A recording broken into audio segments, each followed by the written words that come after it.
Hello students, welcome. This is the second part of the lesson, Women's Education, Lesson 6, Prose. Second para से देखते हैं. Actually in our country वास्तव में हमारे देश में एजुकेशन शिक्षा so far as एक कंजंक्शन है जिसका प्रयोग जहाँ तक की के अर्थ में होता है. so far as जहाँ तक कि गर्ल्स एजुकेशन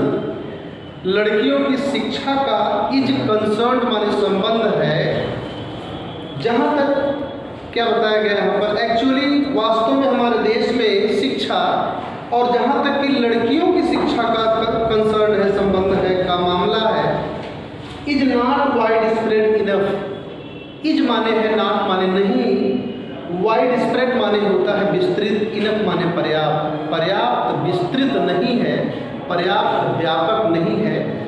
ऐसा उन्होंने कहा. फिर क्या आगे लिखते हैं डॉक्टर सर्वपल्ली. सो इसलिए एवरी इंस्टीट्यूशन, इसलिए प्रत्येक संस्था यानी इसलिए वह प्रत्येक संस्था विच जो कॉन्ट्रीब्यूट्स जो योगदान देती है to the education of girls लड़कियों की शिक्षा में, जो लड़कियों की शिक्षा में योगदान देती है is worthy of recognition and encouragement. वह इंस्टीट्यूशन, वह प्रत्येक इंस्टीट्यूशन जो लड़कियों की शिक्षा में योगदान देती है वह मान्यता, रिकॉग्निशन माने मान्यता एंड एनकरेजमेंट माने प्रोत्साहन के, वर्दी माने योग्य इट मीन्स है. तो इस प्रकार से क्या बताया उन्होंने, इसलिए वह प्रत्येक संस्था जो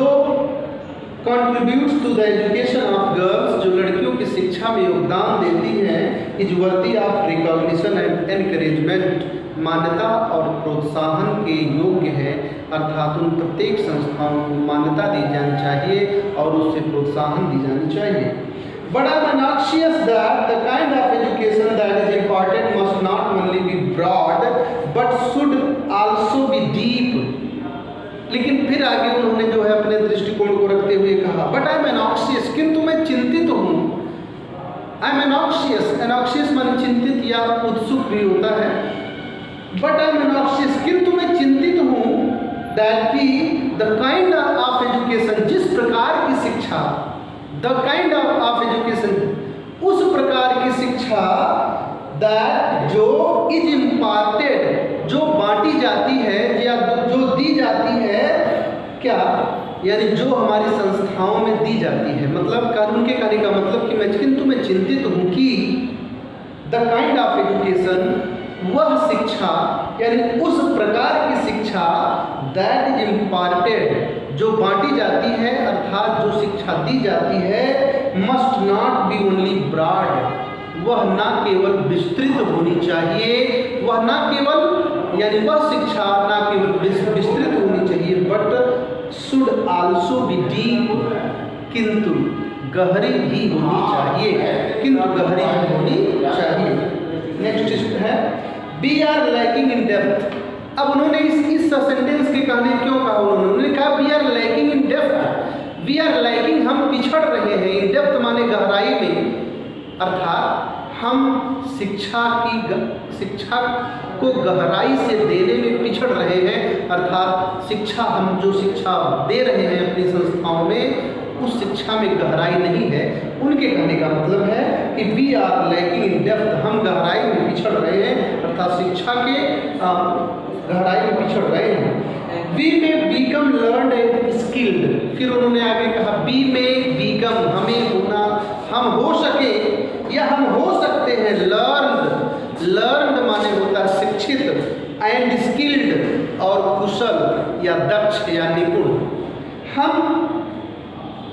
शिक्षित और निपुण हो सकते हैं बट किंतु if we do not have some kind of purpose in our life, but किंतु we do not have, if we do not have, किंतु यदि हम नहीं रखते हैं सम काइंड ऑफ पर्पज किसी प्रकार का कोई उद्देश्य इन आवर लाइफ माने अपने जीवन में किंतु यदि हम अपने जीवन में किसी प्रकार का कोई उद्देश्य नहीं रखते हैं तो our lips themselves become blind, तो हमारा जीवन देमसेल्फ अपने आप ही बीकम माने बन जाता है, ब्लाइंड माने अंधा, तो हमारा जीवन अपने आप अंधा बन जाता है, ज्ञानहीन बन जाता है, अर्थात तो हमारा जीवन अपने आप ही नष्ट हो जाता है, एक अंधे की तरह हो जाता है जिसे बिल्कुल ही कोई चीज़ दिखाई नहीं देता। ठीक है, फिर आगे उन्होंने कहा ब्लंडरिंग, हम भारी भूल करते हैं, एंड बीटर,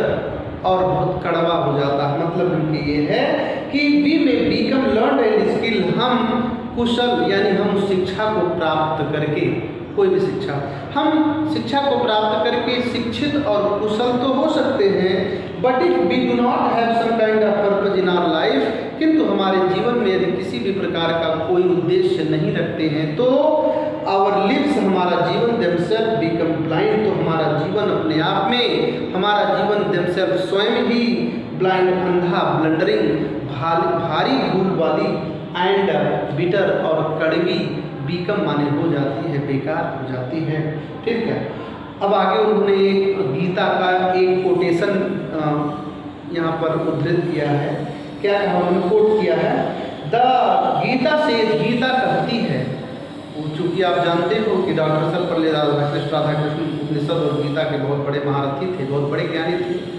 बहुत बड़े दार्शनिक थे, तो क्या देखते हैं गीता से, गीता कहती है, गीता से गीता कहती है, यानी गीता में कहा गया है कि व्यवसायात्मिका बुद्धिर एक है, जो व्यावसायिक बुद्धि होती है, व्यवसायात्मिक जो बुद्धि होती है, एक है, वो एक होती है, अर्थात वो निश्चित होती है। गीता से, गीता कहती है कि जो व्यवसायात्मिक बुद्धि होती है वो क्या होती है, एक है, अर्थात वह निश्चित होती है। फार, अब यहाँ पर आगे कहा उन्होंने, for a truly cultured mind, for a truly cultured mind, truly वास्तविक, कल्चर्ड माने होता है सुसंस्कृत, माइंड माने मस्तिष्क, और फार माने के लिए, तो ट्रूली कल्चर्ड का मतलब हो जाएगा सुसंस्कृत,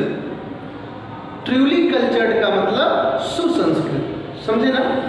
फार अ ट्रूली कल्चर्ड माइंड,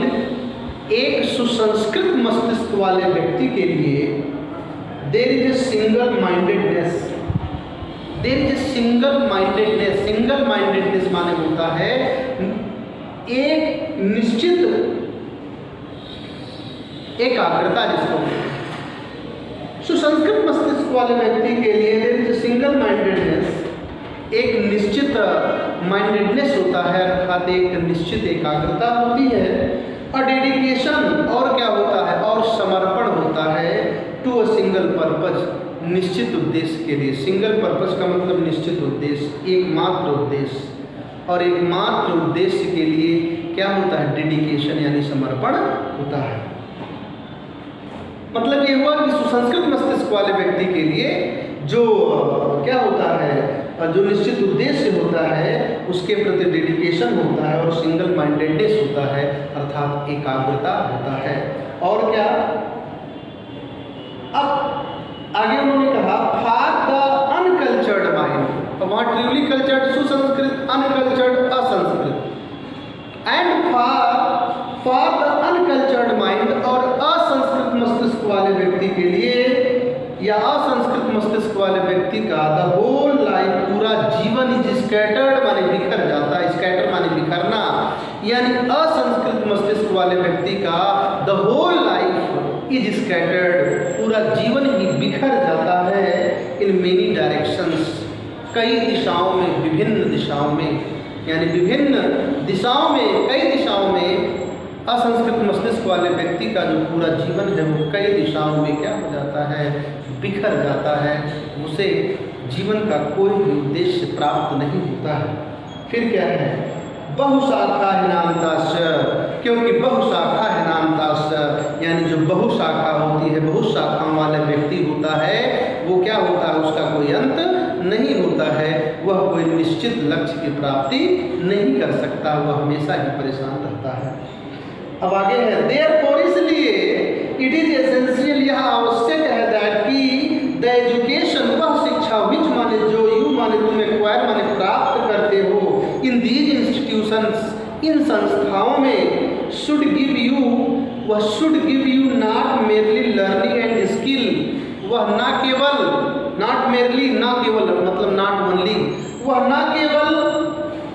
शिक्षा और दक्षता, लर्निंग एंड स्किल, वह न केवल शिक्षा और कुशलता को शुड गिव माने देने वाली होनी चाहिए, बट एंड्यू, किंतु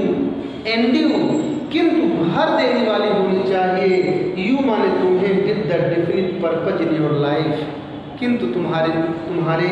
जीवन के जो निश्चित उद्देश्य है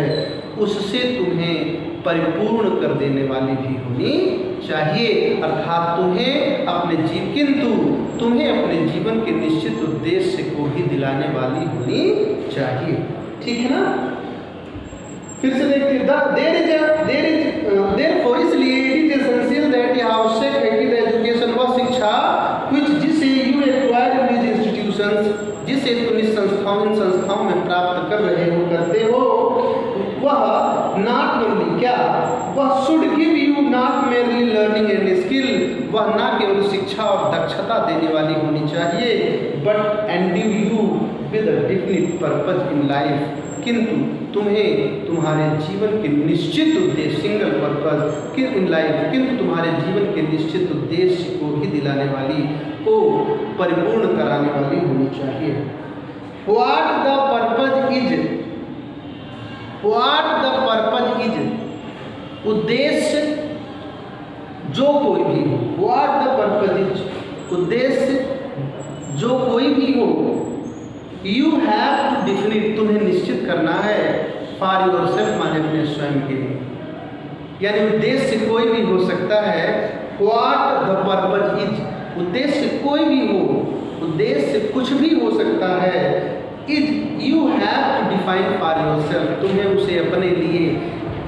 क्या करना है, डिफाइन करना है, परिभाषित करना, यानी उद्देश्य कोई भी, लक्ष्य कोई भी हो सकता है ना, तमाम सारे लक्ष्य हो सकते हैं, उन लक्ष्यों में से कोई एक लक्ष्य तुम्हें अपने स्वयं के लिए परिभाषित करना है, निश्चित करना। इट इज सेड, यह कहा गया है दैट कि,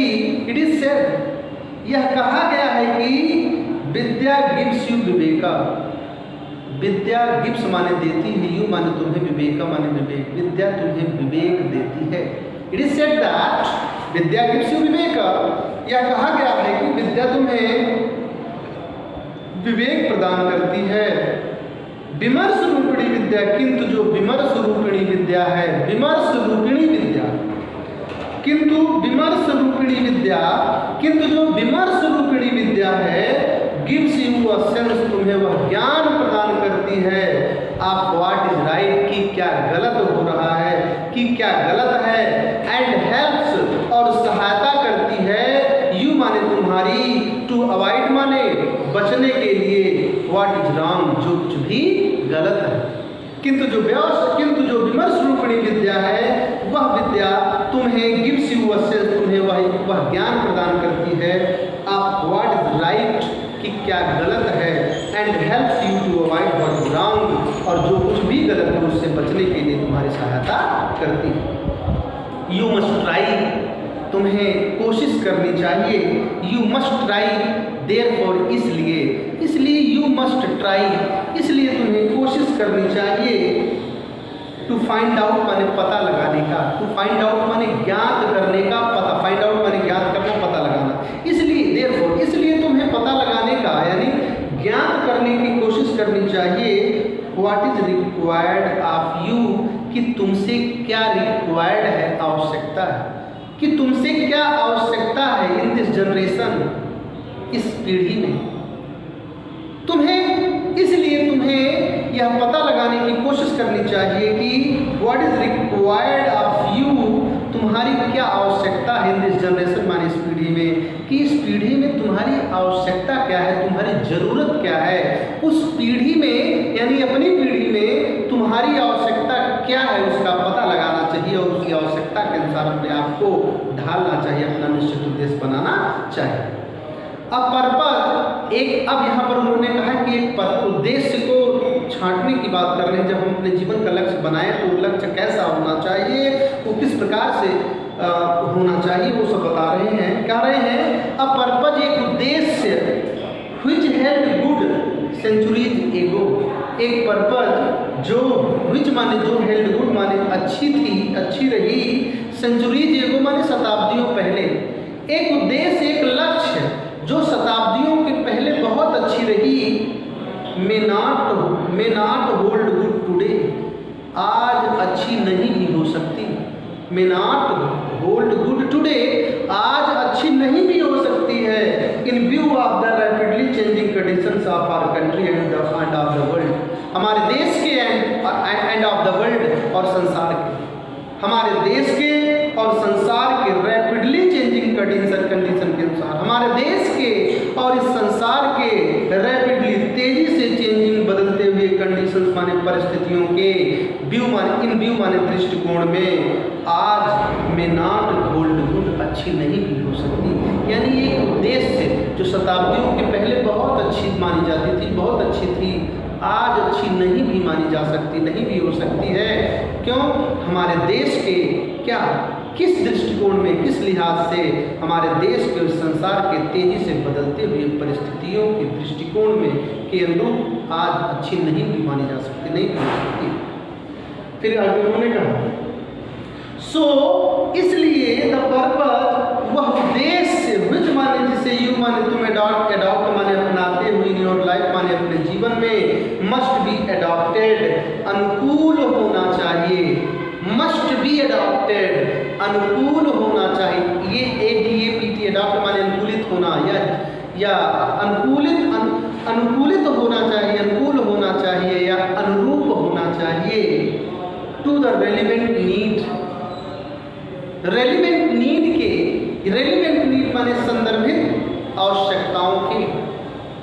संदर्भित आवश्यकताओं के, ऑफ द प्रेजेंट जनरेशन माने वर्तमान पीढ़ी के,